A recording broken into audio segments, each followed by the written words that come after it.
Let me ask you about this. What's the best financial advice you've ever received? The best advice anybody's ever given you about money?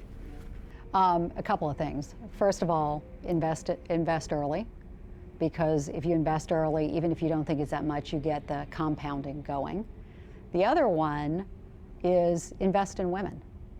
So as an investor, I know you diversify any way you can, right? And you don't have just investments in the US, you have investments around the world. You don't just have stocks, you have bonds. You don't have high yield, you've got high grade.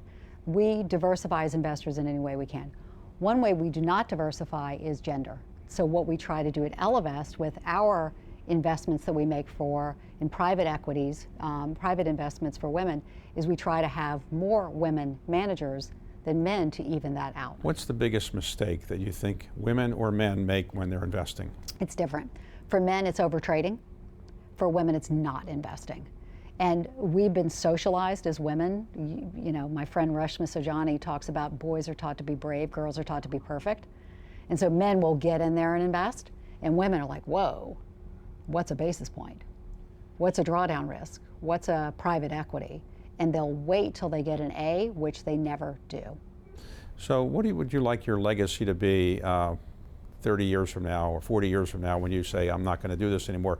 That you started Ellevest, that you were the last honest analyst on Wall Street, or you ran these big companies. What do you think your legacy should be? What I'm doing right now is the most important thing I've ever done, by far. By far. And I know we talked, you know, how many people reported to me, and you know, how much responsibility did I have, and how big was my office. All that stuff is great. You're changing women's lives, and particularly young women's lives. You know, it changes everything for them and for their families. And so, again, nothing bad happens when women have more money. What we're looking forward to is what I'm calling the feminization of wealth. That as women own the majority of wealth in this country, the ripple effect of everything that changes, the politics changes, gets kinder, you know, more family-oriented policies, you know, everything I think gets better as women have more money.